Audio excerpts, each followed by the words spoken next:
Bah là, forcément, on se dit, OK, c'est pas du tout le projet qu'on avait imaginé. Bon, encore une fois, je veux pas qu'on tape trop sur ce métier-là, mais je me dis quand même, je sais pas comment je dormirai la nuit en me disant, bah, j'ai vendu quand même ce bien-là. Je sais tout ce qu'il y a parce que je suis agent, je sais qu'il y a ces problèmes-là.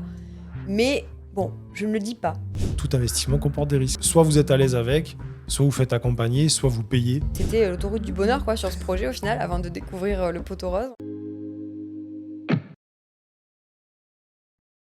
Bonjour à tous et bienvenue dans ce nouvel épisode de Money Tree. Aujourd'hui, on se retrouve avec Arthur pour vous raconter nos pires comme nos meilleures anecdotes en immobilier. Ça va, Arthur ? Ça va, bienvenue à tous, bonjour. Très content de partager cet épisode avec toi. C'est une première avec contente aussi. Charlotte et ça va être très sympa. C'est un épisode qui n'a jamais été fait d'ailleurs sur les Non. anecdotes. On a eu cette idée et on s'est dit que ça pouvait vous intéresser. On passe toute la journée sur le terrain, donc c'est vrai qu'on C'est a pas clair. mal de choses à se raconter finalement. On va commencer par une anecdote un peu particulière que tu as vécue, Arthur, avec des clients à Artaé. On va parler d'essai. On commence C'est un bien. peu glauque, on commence bien ce podcast en tout cas. C'est ça. Ça va être sympa. D'essai de la vendeuse notamment. Est-ce que tu peux nous en dire plus, nous introduire un peu le contexte ? Bien sûr. Donc j'avais un couple de clients que je salue d'ailleurs s'ils écoutent le podcast, qui souhaitaient investir. Donc je leur ai trouvé un appartement à Albi, un très chouette appartement, dernier étage. D'ailleurs, je vais mettre une anecdote dans l'anecdote. Je viens de penser. C'était un immeuble des années 70. Il faisait pas rêver, mais par contre c'était un bon investissement. On était sur c'était un T2 avec un balcon filant, très intéressant. Le prix était bon et surtout, on avait une antenne relais sur la copro qui permettait de générer un revenu de 8 000 € par an dans la copro. Donc, autant dire que les charges de copro, elles étaient quasi nulles. Donc, ça, c'était vraiment, c'est pas courant. Là, c'est vraiment un avantage indéniable. Pour la vendeuse, donc le compromis a été signé en février. Là où on enregistre, on est quand même en décembre 2025. Donc, il a été fait en février 2025. Et l'acte authentique, la réitération n'a toujours pas été faite. Pourquoi ? Parce que déjà, il y a eu des délais extrêmement longs de la part du courtier qui n'a pas su monter le dossier pour le financement à SCI. C'est pas le bout du monde, mais voilà, on n'a pas eu de bol là-dessus. Et en plus de ça, on a appris que la vendeuse était décédée. Donc évidemment, les héritiers sont obligés de vendre, puisque c'est les acquéreurs qui ne sont pas obligés d'acheter en cas de décès de l'un des deux. Donc ça a pris du retard. Donc ça a été un peu la goutte d'eau de la goutte d'eau de la goutte d'eau. Il y a eu tellement de cas sur ce dossier. Heureusement, on a des clients extrêmement patients. Et là, en février, on va arriver à 1 an. Et je pense qu'on va signer peut-être l'acte authentique en janvier. Et je crois que ça aura été ma réitération la plus longue. Comme quoi, l'immobilier, on dit qu'il faut être patient. Ce n'est pas des blagues. Même s'ils ont été accompagnés, malheureusement, moi, je n'ai pas pu les aider plus que ça parce que C'est difficile de prévoir ce genre de situation. Ouais, et puis le courtier, malheureusement, il a fait ce qu'il a pu, mais ça a été vraiment compliqué niveau financement et ça, plus ça, très long, mais comme quoi il faut être patient parce que ça reste un excellent investissement avec un bon prix d'achat. On en reparlera quand le projet sortira. Mais voilà pour cette première anecdote. Et je crois que tu en as une autre aussi, toi, concernant l'acquisition un petit peu des surprises. Tout à fait. Je vais juste revenir sur un point puisque Oui. je me dis, comment ça se passe exactement dans le cas où le vendeur décède finalement ? Est-ce que, en fait, c'est qui s'occupe de quoi ? Le notaire s'occupe de quoi dans ce contexte-là ? Parce que c'est quand même une situation un peu inédite. Eh Donc oui. là, il y a eu quel genre de démarche pour les acquéreurs ? Quelle démarche pour les vendeurs ? Est-ce que tu as plus de détails ? Oui, alors plus ou moins, parce que le notaire, ce n'est pas... D'habitude, nos clients prennent souvent les notaires qu'on recommande, qu'on connaît. Donc, ça nous permet de suivre le dossier plus facilement. Que là, c'était le notaire des acquéreurs de mes clients. Donc, j'avais peu d'infos. Je n'avais pas vraiment le lien, ce qui est un peu dommage. Mais malheureusement, en fait, on n'a pas pu faire grand-chose. C'est-à-dire que c'est au notaire vendeur de s'occuper finalement de la succession. Évidemment, les héritiers ont obligation de suivre le process de vente qui a été enclenché. Donc, ils ne peuvent pas non. sortir finalement de cette vente-là C'est et dire nous, on voudrait bien récupérer le bien finalement et pas le Exactement. vendre. Ça, c'est pas possible. Il y a que les acquéreurs. Si l'un des deux avait été décédé, l'un de mes deux clients, là, ils auraient pu se rétracter. Mais pour le D'accord. vendeur, non, ce n'était pas possible. Il y avait un engagement qui a été signé des mois en amont. Donc, voilà, c'est vrai qu'on est bloqué. Après, il y a juste à attendre. C'est les notaires qui font leur travail. On a eu aussi quand même de la goutte d'eau. Il y a eu quand même les notaires. J'aime pas leur taper dessus, mais là, quand même, il y a eu un peu un laxisme abyssal. C'était tout a été très long et c'était clairement pas normal. Voilà. C'est un peu les aléas de l'immobilier, mais il faut être patient. C'est quand même un cas extrêmement rare. La plupart du temps, c'est pas aussi long, heureusement. C'est vrai. Et toi, dans ton cas, c'était une surprise de... Oui, surprise. Alors, effectivement, très, très grosse surprise. Donc là, on est sur un achat d'immeuble que j'achète à l'époque toute seule en nom propre. Donc, c'est tout début de mes pas dans l'immobilier. Et donc là, comme quoi, c'est très bien de rebondir sur ce cas du notaire et justement de rappeler qu'il faut vraiment bien s'entourer avec des très bons notaires, puisque Ouais. honnêtement, la notaire qu'on a, nous, avec qui on travaille depuis le début, est vraiment géniale et nous a sauvé de beaucoup de soucis. Et là, encore une fois, elle fait partie de l'anecdote puisqu'elle nous a permis de nous rendre compte de beaucoup de choses. Donc, on est sur un achat d'immeuble à Carcassonne, donc petite ville du sud-ouest. Et donc, un immeuble à 150 000 euros, tout va bien, 3 appartements, un local commercial. On le visite, on fait une offre quasiment tout de suite puisque ça colle vraiment à notre projet, à la rentabilité qu'on imagine. Dans le local commercial, on peut y faire une laverie, donc c'est aussi un projet qu'on a de développement. Et lors de la visite, il y a quand même des petites choses qui ne me plaisent pas vraiment. La première chose déjà, c'est qu'on est à Carcassonne, on est dans une ville en secteur ABF, en tout cas vraiment dans l'hypercentre de Carcassonne, le centre historique c'est ça, et proche cité médiévale également. Donc il y a des choses à respecter. Les fenêtres PVC sont interdites. Pour la façade, il faut respecter des couleurs. Il faut toujours travailler avec les architectes des bâtiments de France. Donc, il y a vraiment des choses à respecter. Donc là, la première visite, je me rends compte que au niveau du local, on est sur des menuiseries qui ne sont pas des menuiseries bois, mais des menuiseries alu. C'est un peu moyen, mais ça peut passer pour du local commercial à Carcassonne. En revanche, quand je visite le haut, les appartements, je me rends compte qu'on n'a que du PVC partout. Premier problème. Maintenant, on est sur voilà, on n'est pas sur de la très grosse qualité en termes de menuiserie, donc on se dit, bon, on peut éventuellement le prévoir dans les travaux de façade. On verra un peu ce qui se dit. Donc voilà, on visite, on fait l'offre. Et donc là, on commence à creuser un peu les sujets avec le vendeur. Et donc lui nous dit, moi, j'ai acheté depuis 2-3 ans, alors sachant qu'il y a un agent entre, donc c'est plutôt avec l'agent qu'on discute finalement, c'est pas avec le vendeur directement. Donc l'agent nous dit, le propriétaire, il est propriétaire depuis 3 ans, il a eu aucun problème, c'était déjà comme ça quand il a acheté, donc les menuiseries étaient déjà telles qu'elles étaient. Voilà, ok, pas de souci particulier. Et nous, étant donné qu'on connaît un peu le fonctionnement de Carcassonne, on prend toujours dans ces cas-là rendez-vous avec l'urbanisme, parce que il y a un ravalement de façade prévu dans le projet, donc il faut présenter un projet en amont, voir s'il n'y a pas des nouvelles réglementations, voilà, des choses qu'il faut prendre en compte. Quand après on va travailler avec les artisans, il faut bien dire aux artisans, attention, on est secteur ABF, donc il y a des choses à respecter, etc. Donc, on prend rendez-vous. Et puis là, la liste, on découvre finalement un premier gros point. On découvre que le propriétaire a été mis en demeure à plusieurs reprises de la part de l'urbanisme et de la mairie de Carcassonne parce que l'immeuble fait partie d'un plan de ravalement de façade obligatoire, puisque la ville met énormément de moyens pour redorer un peu les façades, les immeubles, etc. du centre historique. Et il participe Oui, bien sûr, en il plus. subventionne à Ouais. 40%, donc Ah, c'est intéressant. c'est super. Et en plus de ça, ce plan de façade-là, il s'est étalé, alors d'ailleurs, je pense qu'il est encore en vigueur, mais il s'est étalé pendant 5 ans. Donc ça veut dire que l'obligation, voilà, on n'avait pas obligation de faire dans les 6 mois non plus. Si on est parfois un peu pris de court, ça laisse le temps au propriétaire de réunir un peu les fonds et de s'organiser. Et avec une jolie subvention quand même de 40%. Donc là, on est sur des budgets qui avoisinent les 20 000 euros à peu près pour refaire une façade, sans compter évidemment les fameuses menuiseries. Donc on apprend que ce propriétaire-là a été mis en demeure pour ça. Donc bien sûr, il n'a toujours pas effectué le ravalement de façade puisqu'il vend avec un ravalement à faire. Et l'agent immobilier, bien sûr, ne savait pas. Oh oui, vous savez, mais en tout cas l'a Voilà. caché. Voilà, on salue les agents immo qui nous écoutent.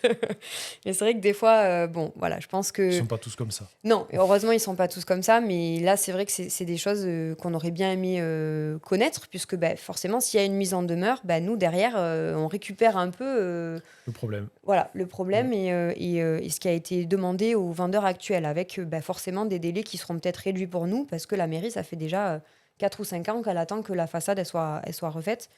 Et on a évidemment abordé ce fameux sujet des menuiseries, là où l'agent immobilier nous dit non, tout va bien, la mairie n'a jamais rien dit.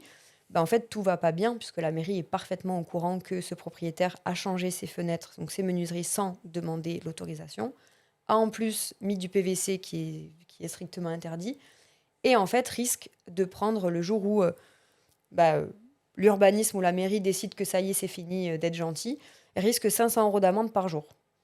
Voilà. Ça calme. Donc ça calme bien quand même, puisqu'il y a beaucoup de fenêtres. Donc, donc ça fait une jolie amende voilà, journalière, quoi. Donc là, on apprend ça, on se dit, bon, ok, premier gros sujet, donc on en parle à notre notaire, et puis là, en fait, la notaire en profite pour nous dire, bah, il n'y a pas que ça.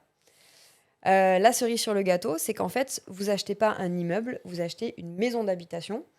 Donc ça veut dire que au sens foncier, c'est bien un immeuble, donc il y a bien une taxe foncière qui prend en compte le fait qu'il y a 4 lots, 3 appartements, un local commercial. Il y a bien des taxes d'habitation qui ont été réglées pour chaque appartement. Par contre, sur le titre de propriété, c'est une maison d'habitation. Et la mairie de Carcassonne, qui est voilà, une mairie qui a vraiment envie, encore une fois, de faire beaucoup de choses pour le centre-ville, refuse catégoriquement que des maisons d'habitation soient transformées en immeubles. Donc là, on pourrait se dire, oui, mais c'est déjà transformé. Oui, mais en fait, le problème, c'est que ça a été transformé illégalement, que en fait, les taxes foncières, etc., c'est deux services complètement différents, finalement. Le Trésor public, lui, il prend ce qu'il a à prendre.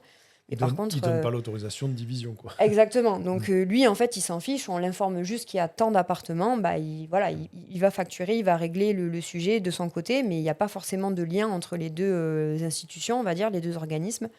Et donc là, on reprend un rendez-vous avec l'urbanisme, et l'urbanisme nous dit clairement, on sait que c'est une maison d'habitation, on sait que ça a été divisé, personne n'a rien dit, on a fermé les yeux, puis ça a arrangé tout le monde. Par contre, si vous achetez, évidemment, vous allez devoir régulariser la situation, mais ça ne sera pas accepté. Puisque nous, c'est fini, on n'accepte plus du tout que des maisons d'habitation soient transformées en immeubles, puisque notre objectif, encore une fois, c'est de limiter tous les marchands de sommeil qu'il y avait à l'époque. Donc voilà, il y a un permis de louer aussi qui a été mis en place. Il y a beaucoup de choses, encore une fois, qui ont été mises en place. Donc, si vous achetez, c'est fini. Les 3 immeubles, les 3 appartements, c'est fini pour vous. Il faudra trouver une autre solution.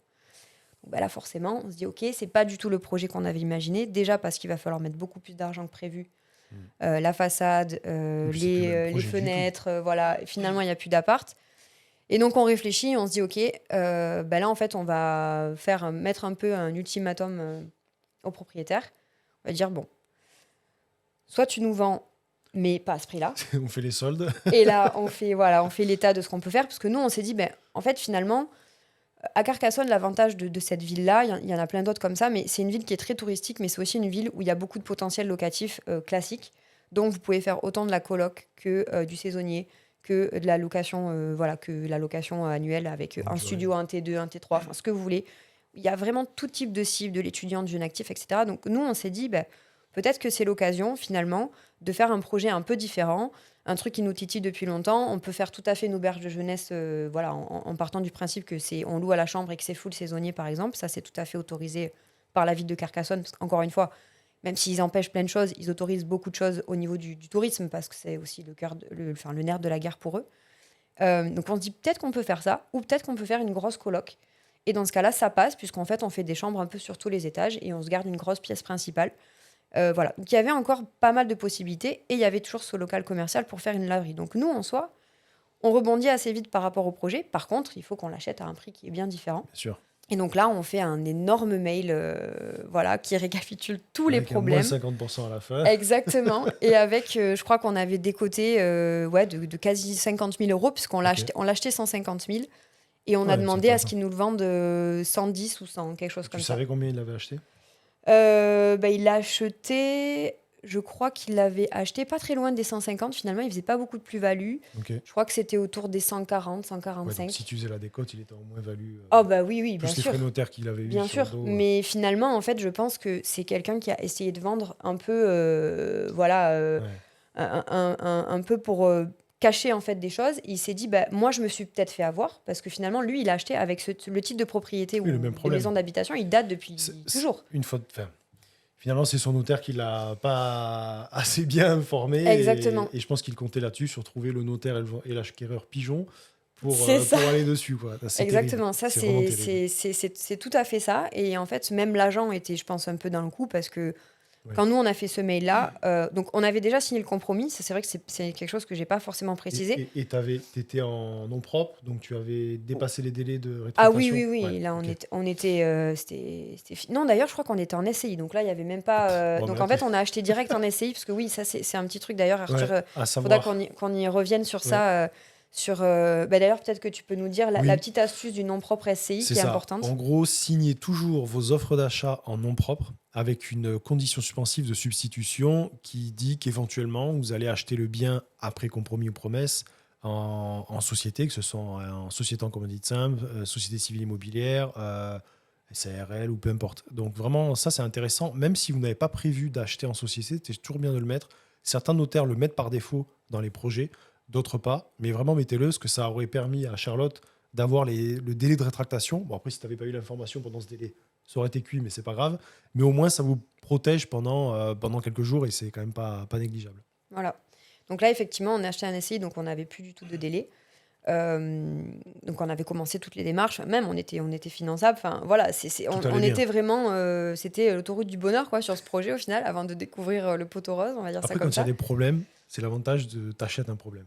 Quand tu l'achètes pas cher, Oui, t'achètes un problème, mais tu sais exactement. pourquoi. C'est ça. Nous, on était vraiment prêts à le faire parce que, en fait, finalement, même si on changeait totalement de projet, ça n'avait plus rien à voir. On savait C'est qu'on une allait être opportunité. rentable.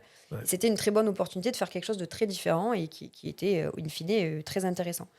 Et en fait, une fois que ce mail est passé, le notaire l'a joué un peu sur du vice caché, etc. Et donc, le vendeur s'est dégagé de la vente. Ok. Donc, il est sorti. Voilà, donc on n'a évidemment pas eu de nouvelles de sa part, juste un petit SMS de l'agent en disant que le vendeur se retirait, qu'il n'était plus vendeur.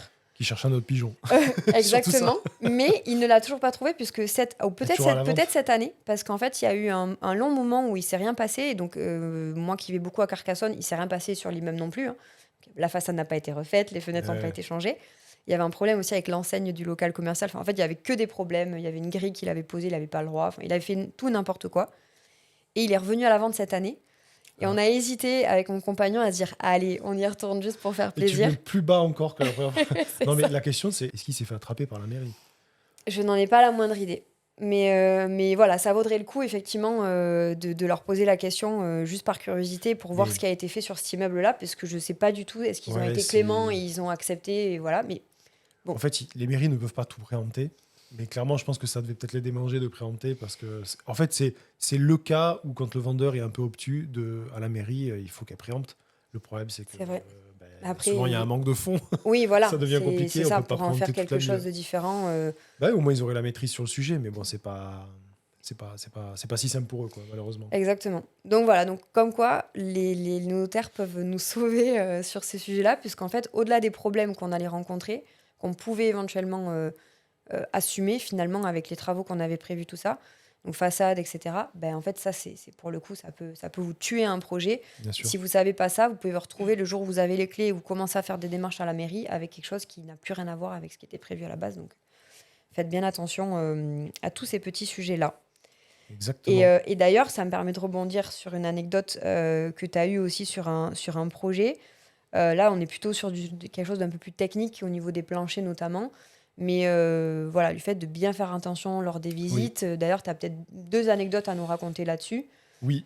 J'ai le cas de plancher partiellement fragilisé où en fait j'ai visité un immeuble et comme souvent dans les entrées d'immeubles, dans les communs, souvent la première porte après il y a une plaque au sol. C'est souvent le cas d'un accès aux caves quand il y a une cave bien entendu.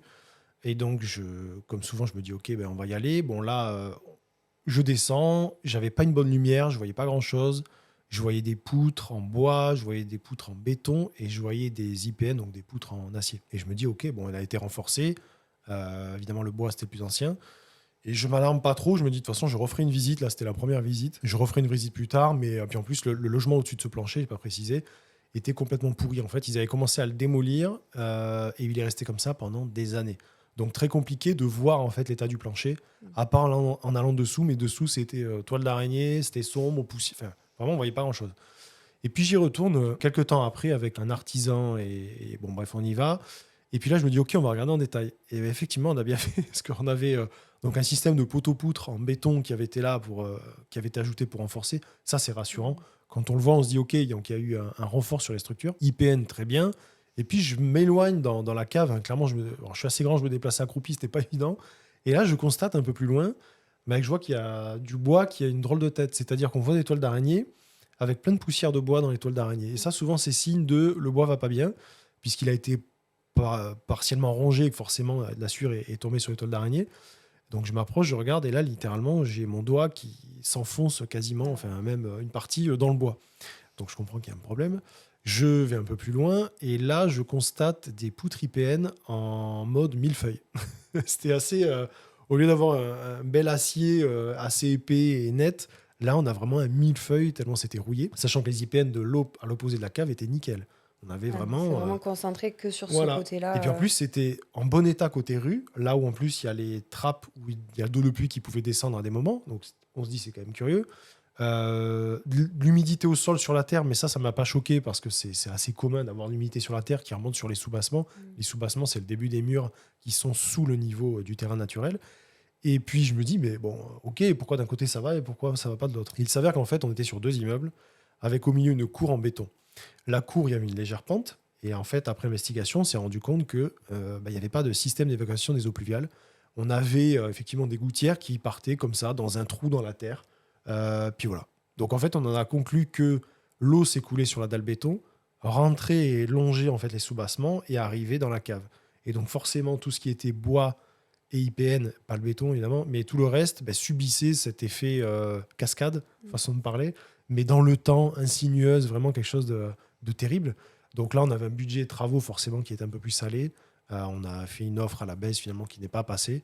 Mais clairement, l'agent immobilier n'avait pas l'information. Je crois qu'il était dans la cave, mais je n'ai pas trop d'informations là-dessus. Après, il faut garder en tête que les agents immobiliers, on dit souvent agents immobiliers, mais ce sont souvent des agents commerciaux en immobilier. Un vrai agent immobilier, quand je dis vrai, c'est qu'il a la carte T, la carte transaction. Donc, il a les compétences et les formations pour l'être. Et ensuite, il peut proposer, entre guillemets, sa carte T pour que des agents co travaillent pour lui. Donc, sous sa responsabilité. Mais malheureusement, beaucoup d'agents co, un peu moins maintenant, depuis qu'il y a eu un peu la crise de l'immobilier, il y en a eu un peu moins. Mais à l'époque, beaucoup changeaient de métier, faisaient agent immo comme si c'était simple. Et finalement, étaient très peu, voire pas du tout formés. Et encore moins aux questions techniques. Un agent immobilier, c'est un professionnel immobilier, mais qui n'a pas forcément les compétences techniques pour comprendre les pathologies du bâtiment. Moi, j'ai quelques connaissances, mais je me repose sur les artisans, ce qu'il faut clairement faire, ou des hommes de l'art, comme des hommes ou femmes de l'art, comme architectes ou autres. Et là, dans ce cas-là, vraiment, je ne pouvais pas compter sur l'agent IMO. Le vendeur, je pense qu'il n'est même pas au courant de tout ça.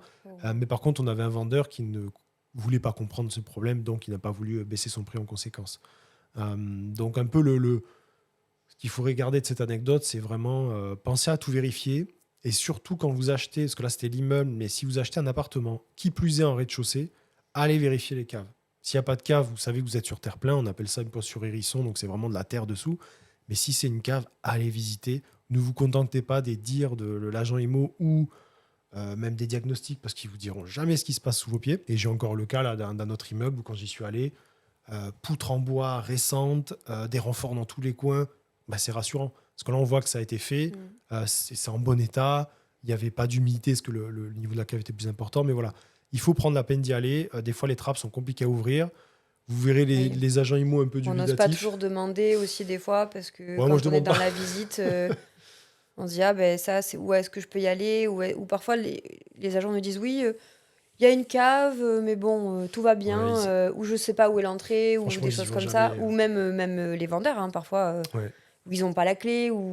Et en fait, c'est vrai que tu fais bien de le dire qu'il ne faut pas forcément s'arrêter à se dire, OK, j'ai pas pu visiter cette fois-là, mais par contre, il faut absolument le faire avant de devenir propriétaire pour être sûr que c'est sain. Et surtout là, en soi, si le vendeur n'est même pas au courant de ça, non, ça c'est et là, c'est un bien qui devient invendable quand même. Alors, non, ou en tout cas, comme pour toi, il va essayer de le vendre à quelqu'un qui sera moins regardant et qui le découvrira peut-être plus tard ou pas du tout. La problématique qu'on a quand même, c'est qu'on était c'est à Toulouse. Dans l'hypercentre de Toulouse, on a le plan de sauvegarde de mise en valeur. C'est un plan qui existe depuis des années, mais qui est vraiment pris en compte depuis peu, malheureusement, depuis le printemps de cette année, où en fait, la mairie et l'urbanisme mettent le nez dans les bâtiments pour voir un peu ce qui s'y passe. Et là, on est au bord du PSMV. On n'est pas dedans. Donc, il y a quand même un risque d'arrêté de péril, mais clairement, les logements du dessus, il y a un risque. On a un problème de fondation. Oui, il y a un très gros risque même il là. pourrait y avoir un arrêté de péril pour bloquer en fait, l'occupation du bâtiment et évacuer tout le monde. Ça pourrait arriver sur ce type de bien. Donc, mettez le nez dans les caves. J'en profite une autre. Oui. Ça me vient à Montauban. Oui, tout à fait. On enlève le lino, c'est dans l'appartement qui était l'accès à la cave, donc déjà pas simple. On enlève le lino, l'appartement un peu pourri. Donc voilà, comme quoi, faut oser Non mais faire après, démonter l'agent les IMO appartements. avait l'info. Ouais, Ah. en fait, non mais c'est ça qui est marrant, c'est que l'appartement était pourri. Le vendeur dit à l'agent IMO, attention, faites attention à l'appartement quand vous avez le lino. Bah oui, il fallait pas abîmer quelque chose de pourri, hein, Eh ça serait oui. dommage. Et là, on voit la trappe, j'ouvre, et quand je rentre, une constellation de gouttes m'attendait, c'est-à-dire qu'on avait un plancher béton récent, on n'était pas sur un plancher bois assez ancien, c'était pourtant un immeuble ancien à Montauban. On avait un plancher béton et une constellation de gouttes en fait sous le plancher, mais vraiment, toutes les 2 centimètres, il y avait une goutte d'eau. Et je me dis, mais qu'est-ce que c'est que ce truc? Bon, l'humidité, je pense qu'on était à 200%. Et en fait, en bas, il y avait, d'ailleurs, c'était très joli, une voûte en briques. Et c'était un ancien puits qui avait été rempli de gravats, Oh. comme souvent. Mais alors, dans le logement, pas d'humidité, pas de moisissure, rien. Parce que la dalle béton était très épaisse. Il faut savoir que l'humidité, l'eau par capillarité remonte, je ne sais plus si c'est 3 ou 5 cm, je ne me rappelle plus en tête. Mais sur une épaisseur, ça ne va pas remonter énormément. C'est pour ça que l'acier dans le béton est toujours un peu décalé pour éviter qu'il ne rouille. Et donc, il n'y avait rien dans le logement, mais quand même, là, je me suis dit, pour moi, c'est un no-go parce que si on fait des travaux ou même si, pour X Mais raison, oui, il pourrait y avoir des problématiques. C'est ça, c'est que là, c'est trop Ouais. risqué d'avoir Pour nos ça clients, dessous, quoi. on a un sauna, quoi. Enfin, un sauna Oui. froid, mais sauna quand même. C'était quand même. Ah, mais on découvre des choses qui sont vraiment folles quand même quand on visite. Donc ouais, surtout les caves, c'est vraiment quelque chose qui est hyper important. Et d'ailleurs, ça me... Et qui appartient à la copro. Et ça Oui, me fait en penser- plus. Et ça me fait penser à ton cas où, justement, tu as eu un cas de Ouais, quelque chose qui oui. ne faisait Oh là pas là. partie de l'immeuble. Oui, oui, exactement. Donc pareil, on est toujours à Carcassonne, hein, voilà, je pense que vous allez comprendre que j'aime beaucoup cette ville vraiment. Si jamais il y a des personnes de Carcassonne qui nous écoutent, j'adore cette ville, mais c'est vrai que c'est voilà, plein de découvertes de partout, donc c'est une surprise à chaque visite. Donc là, pareil, on s'engage quand même, alors pas autant, parce que là, on n'a pas été au compromis. Moi, à l'époque, d'ailleurs, j'ai acheté toute seule, pardon, donc c'était en nom propre. C'est pareil, c'est le début, quoi. Donc au début, il y a des choses sur lesquelles on est moins regardant, je pense. Et donc là, encore une fois, c'est la notaire qui a sauvé l'histoire. Donc c'est un très bel immeuble en plein cœur de Carcassonne, rue de la Mairie, avec un porche pour passer. Donc le porche a son importance. Donc il y a ce passage-là, il y a des garages, il y a des places de parking, il y a 5 appartements de mémoire, 5 ou 6 appartements, je sais plus. Donc on fait, voilà, elle rédige tout le projet et puis elle m'appelle quelques jours avant la vente, et elle me dit, avant le compromis, pardon, et elle me dit, mais on a un petit souci, ce serait bien que vous veniez parce qu'il faut que je vous explique un peu les choses. T'es abonné au problème Ouais, non, mais c'est incroyable, vraiment. à ce Enfin, je moment-là. savais même pas que ça pouvait exister, ce genre de choses. Donc en fait, c'est un immeuble qui était dans une famille depuis très longtemps. Donc, faut savoir, c'est juste, je le précise, mais faut toujours écouter son intuition, je trouve, en immobilier. Parce que quand j'ai visité, alors après, j'étais assez jeune à l'époque, j'avais 23 ou 24 ans. Et en plus de ça, je suis une femme. Alors, c'est pas pour faire voilà, de la politique de comptoir, mais disons que on est toujours un peu moins prise au sérieux malgré tout. Et là, c'est vrai que j'avais Ouais. affaire à un propriétaire en direct qui était assez âgé et qui clairement ne m'a pas du tout prise au sérieux quand j'ai visité. Donc, il me faisait plein de petites remarques dès que je soulignais quelque chose sur le bien, parce que c'était quand même, il y avait des travaux à faire, donc il y avait quand même des choses. Et voilà, donc il se fichait un peu de moi. Donc voilà, c'est assez rigolo après de voir comment ça s'est terminé finalement, parce que je suis bien contente de ne pas l'avoir acheté cet immeuble et de l'avoir laissé dans ses problèmes. Mais effectivement, donc il me vend monts et merveilles sur le fait que c'est un bâtiment qui appartenait à sa famille, qu'il y a une partie du bâtiment, donc c'était un bâtiment qui faisait un U qui a été vendu, et que lui, il en a gardé qu'une seule partie, quoi, en gros. Donc, finalement, sur le U, il y a 2 blocs qui ont été vendus à une copropriété. Et donc, lui, il vend ce fameux dernier bloc Ok. avec des garages, des parkings, etc., ce qui reste, finalement. OK, bon, jusque-là, tout va bien. Il m'explique que ce fameux Porsche-là, donc c'est un passage voiture, donc il y a une servitude de passage avec cette fameuse copropriété. Jusque-là, rien d'étonnant, va puisqu'il y a bien. un parking au centre du U qui, évidemment, dessert les 2 bâtiments, donc pourquoi pas. Et en fait, ça a son importance, puisque finalement, cette espèce de passage-là de Porsche, il a été vendu, mais en fait, à l'époque, alors, c'est des documents qui datent, je sais pas de quelle année, mais d'il y a très longtemps, où en fait, c'est un peu, si j'ose dire, ça a été troqué contre autre chose. En fait, c'est même pas officialisé, donc ça veut dire que la servitude oui. n'est pas du tout officialisée, donc c'est un peu que du blabla, quoi. Donc on s'entend bien sur ça, puis en fait, le jour où la copro décide de plus te laisser passer, en fait, elle aura le droit, puisque finalement, la servitude n'a pas été correctement Ah oui, d'accord. écrite, quoi, et Hmm. officialisée. Donc, ça a été fait comme ça à l'amiable. Et en fait, c'est surtout que ce Porsche-là, qui appartient donc à la copro, ça, c'est ce que je découvre. Donc, elle fait partie de mon bâtiment, mais elle appartient à la copro. Et en fait, au-dessus de ce Porsche, il y a des appartes, mais il y a des moitiés d'appartements. Ah oui, d'accord. Donc, ce qui se passe, c'est que finalement, il y a des moitiés d'appartements qui appartiennent à la copro, et moi, j'ai l'autre moitié. C'est une copro particulière. Voilà. Donc, alors, pourquoi c'est comme ça? Franchement, je m'en souviens plus. Le dossier date d'il y a quand même quelques années, mais en fait, c'est des logiques de cadastre, etc. Mhm. Ça a été très mal fait à l'époque. Absolument pas vérifié par la famille de ce Et- monsieur, puisque lui Et pas régularisé surtout. est absolument pas Parce que régularisé. le notaire aurait pu dire bon, on serait bien de régulariser avant vente ou quelque chose Voilà, comme ça au hasard. puisque c'est quand même fou parce qu'on se dit, en fait, c'est un bâtiment qui a appartenu à la famille depuis très longtemps. Donc là, on est dans les années 1900, des choses comme ça. Donc entre-temps, il y a eu des écrits, il y a eu des choses qui ont été faites, puisqu'on a des traces, en fait. Donc ces fameuses servitudes où ça a été plusieurs fois un peu troqué, machin, où on le voit plusieurs fois écrit, mais jamais vraiment officialisé. Donc en fait, elle a retrouvé des documents à la notaire, mais je sais même pas comment c'est possible de retrouver des documents aussi vieux. Donc comme quoi, les archives, c'est hyper important, Ouais. parce que ça aurait pu complètement passer à la trappe. Et en fait, c'est dans une archive comme ça qu'elle découvre que lorsqu'il y a eu ce passage avec la copropriété a sûrement négocié, j'imagine, avec le fameux vendeur qui avait tout le bâtiment, d'avoir ce Porsche-là.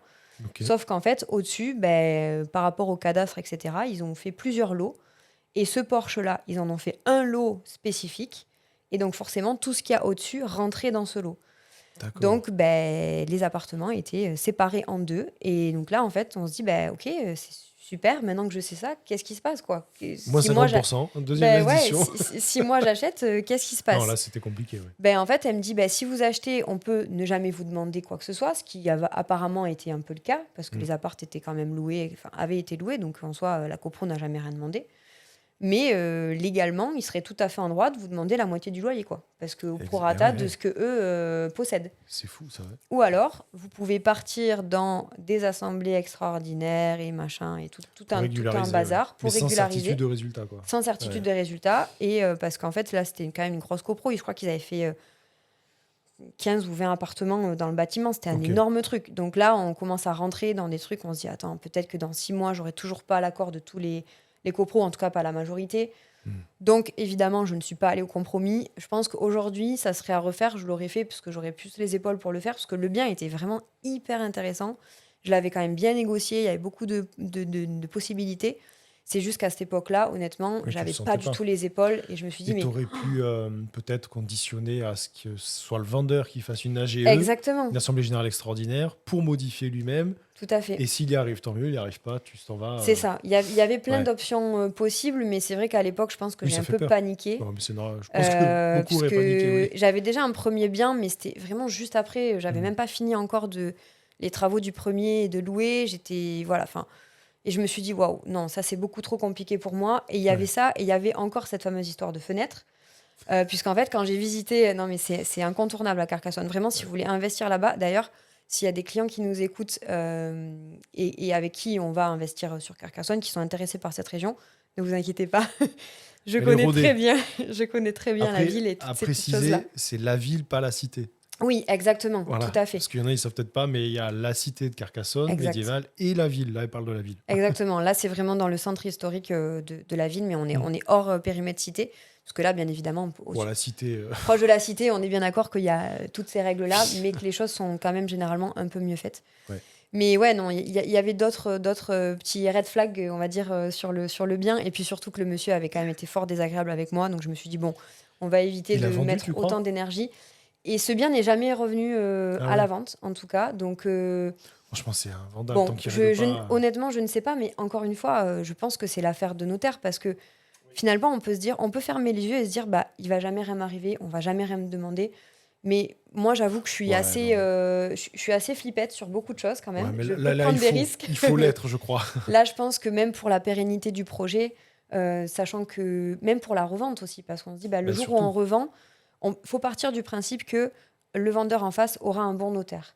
Donc, à partir du moment où il y a un bon notaire, bah, le Il notaire va détectera. forcément savoir Ouais, ça. Et c'est en fait, sûr. vous pouvez vous retrouver avec un bien sur les bras, encore une fois, En fait, qui il est faut se invendable, poser quoi. la question de est-ce que j'ai envie de dormir tranquille la nuit? Exactement, C'est tout.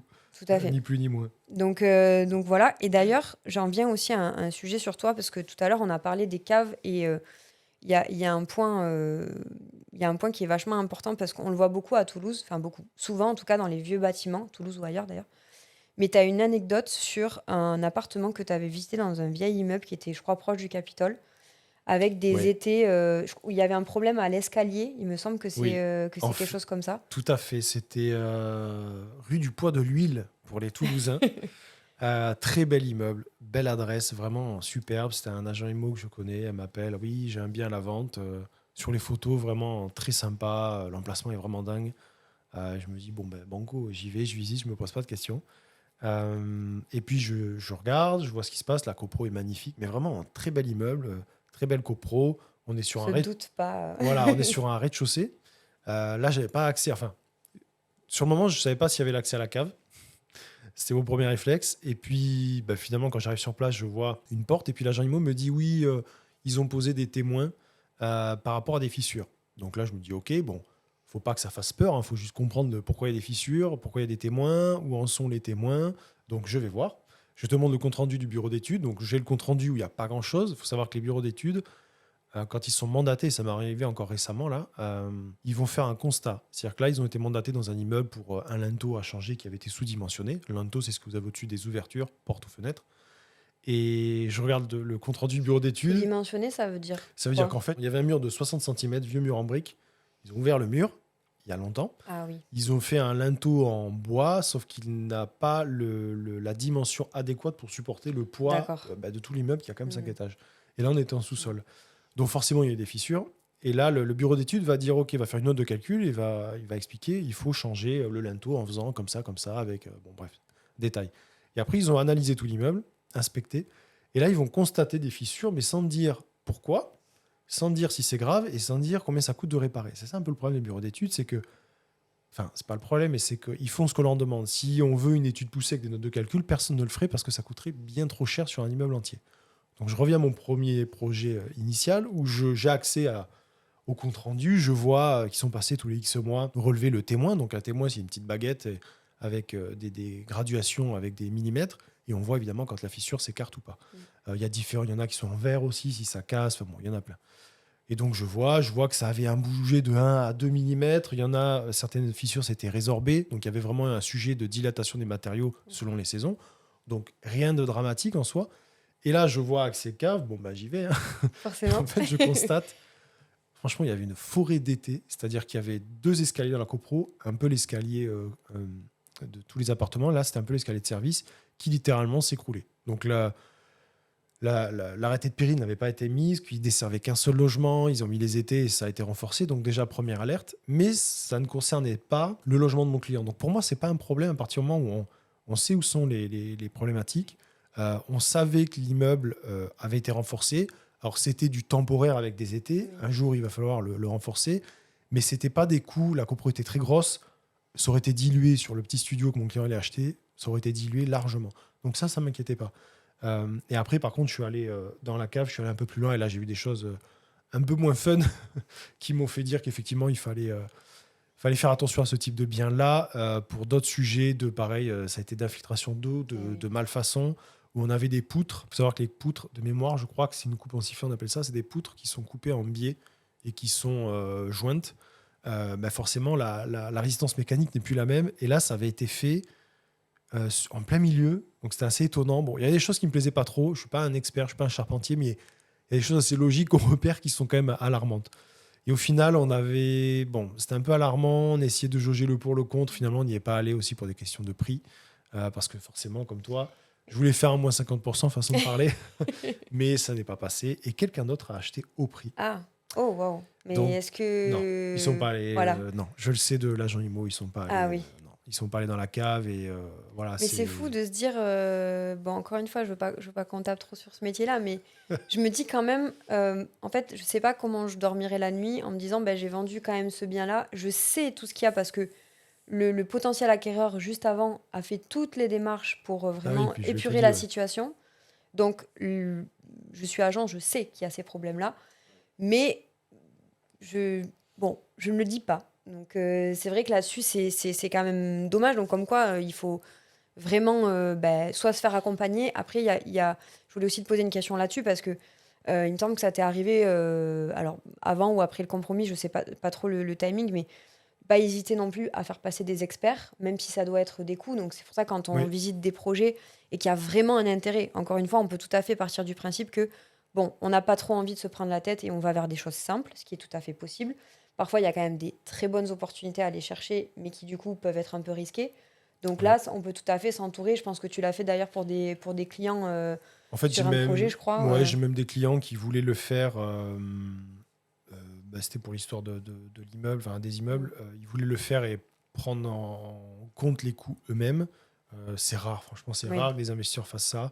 Nous, on essaie de se déplacer avec des professionnels qui le font gratuitement, mais c'est pas toujours possible. Typiquement, un bureau d'études ne va pas se déplacer gratuitement. Oui, c'est sûr. Mais un artisan, oui, un architecte, éventuellement si vous le connaissez. Donc non, c'est quand même assez compliqué de se dire je vais engager des frais avant d'avoir signé un compromis, voire même avant de faire une offre d'achat. Rien que l'artisan peut aider C'est à déjà pas dégrossir mal. beaucoup de choses. Puis après, il faut garder en tête qu'un investissement immobilier, comme son nom l'indique, c'est un investissement. Donc, tout investissement comporte des risques. Et il Tout à faut, soit vous êtes à l'aise avec, soit vous faites accompagner, soit vous payez. Et même en payant, des fois, on n'est même pas garanti d'avoir, comme je disais pour le cas du bureau d'études, on n'a pas forcément la solution, la réponse, on a juste un état des lieux. Ce qui ne nous avance pas franchement Et, dans le cas des fissures. D'ailleurs, dans la copro, quand tu as regardé tout ce qui est procès verbal, assemblée générale, tout ça, est-ce qu'il y avait des sujets liés justement à cet escalier, aux étais, il y avait aux fissures, il y avait quand même Oui. des choses qui avaient été discutées, Dans j'imagine? les PV d'AG, oui. Donc là, de toute façon, l'agent immo ne pouvait pas le cacher. Par contre, ce qu'il n'y avait pas, c'était ce qui s'était passé sur la poutre qui n'avait pas été Oui. coupée comme il fallait, etc. Bon, ça, c'était pas indiqué puisque c'est juste l'artisan qui a fait quelque chose d'un peu douteux. Et malheureusement, enfin, Pas dans les forcément AG, de été toute façon, vérifié en même temps. ouais, non. Puis les copropriétaires ne sont pas forcément compétents, donc là-dessus, ils ne peuvent pas avoir un avis Ils font confiance, établi. ce qui est Ouais. un peu normal. Je pense qu'on a pas mal fait le tour. Oui. Pour en tout cas le premier épisode, parce qu'on a encore d'autres anecdotes à vous Franchement, on en a partager. d'autres. Là, ça doit faire 45 minutes. Mais oui. On en a encore d'autres sous le coude, mais C'est ça. ce sera potentiellement sur un deuxième épisode. On Ouais. pourra faire effectivement un deuxième. En tout cas, on espère que ça vous a plu. Vous avez apprécié toutes ces petites infos-là. Alors, c'est pas fait pour vous dégoûter de l'immobilier. Non. C'était bien de dire effectivement que ça comporte des risques, mais juste, je voulais préciser un point. Vous avez beaucoup de moyens de vous sortir d'une situation Oui. complexe dans l'immobilier. Et heureusement, voilà, on fait de l'investissement en France, donc on est quand même bien protégé par rapport à ça. Un compromis, alors déjà, il y a plein de choses qui peuvent se passer avant d'aller au compromis. Et si vous découvrez des choses qui effectivement changent complètement le projet, tout simplement, vous n'allez pas au compromis et vous n'avez rien à perdre, j'ai envie de dire, parce qu'il n'y a pas d'argent qui a été déposé sur la table. Une fois que vous avez signé le compromis, qui a généralement un dépôt de garantie, vous avez 10 jours de rétractation, encore une fois, pour ça. Donc là, encore une fois, ça peut vous permettre de vous dégager d'une situation difficile. Par contre, ça nécessite d'être forcément proactif sur les recherches et de faire toutes les démarches avant de plus être dans ces délais. Mais même si vous n'êtes plus dans les délais, comme moi ça m'est arrivé, si vraiment vous découvrez des choses qui sont complètement aberrantes, qui ont été cachées par le vendeur, etc., il y a encore moyen de se sortir de situations. Sans perdre le dépôt de garantie. Sans perdre le dépôt de garantie. Moi, c'est arrivé, on le racontera sur d'autres anecdotes. Ça arrive à une cliente où elle n'a pas payé le dépôt de garantie.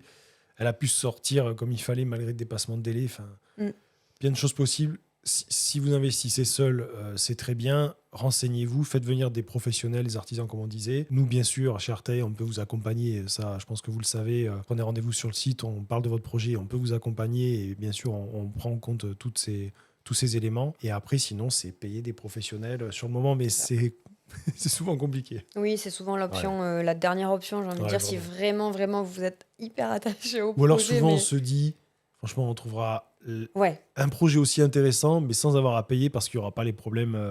Voilà. Exactement. Je pense que vaut mieux aller voir ailleurs dans certains cas. Oui, il y a assez de biens de toute façon voilà, en France et dans les villes en général pour trouver quelque chose qui soit peut-être plus simple aussi et plus confortable pour vous et qui fera que, comme tu disais tout à l'heure, vous allez dormir sur vos deux oreilles tranquillement. Exactement. Merci à tous. Merci beaucoup. À toi. Merci Arthur, c'était cool de partager le micro avec toi. Et on se retrouve très bientôt pour un nouvel épisode d'Anecdotes. À très bientôt. Merci.